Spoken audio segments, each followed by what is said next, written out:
Från det. Ja, ja. Alltså nu är det så att nu ska jag alltså in utan höjda extra sand. Ja. Och att det får en skräckor som höska till mun person då. Som har ska till person. Ja, det ska vara en smarter och brudgelig men först och främst skulle det vara boilig då. Jo, alltså nu ska in i äktenskapet ja så. Ja. Och så säger man att det som man kan ränna ut dem så hvis man tar man stångt in i äktenskapet så man måste kunna sparka hornen upp i går. Det där och Alltså skåpstorna. Renonta. Runaway groom. Yes. Runaway bride, runaway groom. Ja.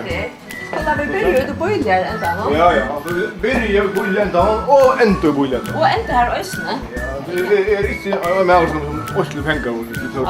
Ja.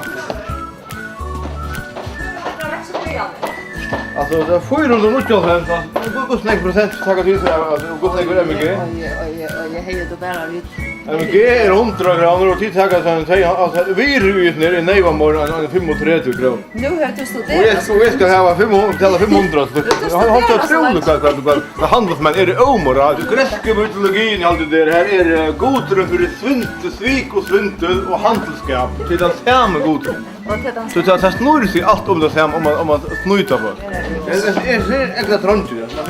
Vad straffar? Man tror det slankeskinn som liksom bara klämma. Ordentligt. Kvällar slankeskinn. Skulle det inte pröva? Alla fakta på 2 euro. Det ser ut som Vad gick bara i ösna? Annars.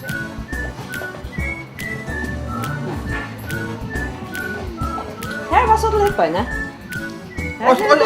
Allt man säger om tycker ska handla till det är inte klokare än frisörerna. Du till man är 8 barn och så kommer vi två måste gå. Det är faktiskt rätt kalkylerat. Ja, Ja, men det är hållt då. Halt det.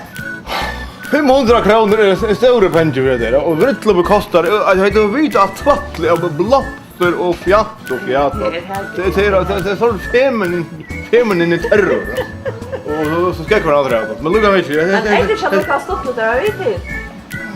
Ja, alltså jag ska säga men det är inte stort att betala alltså det betalar vi. Det här räkningsskuld alltså, det är något. Men alltså det är tack för det. Ja.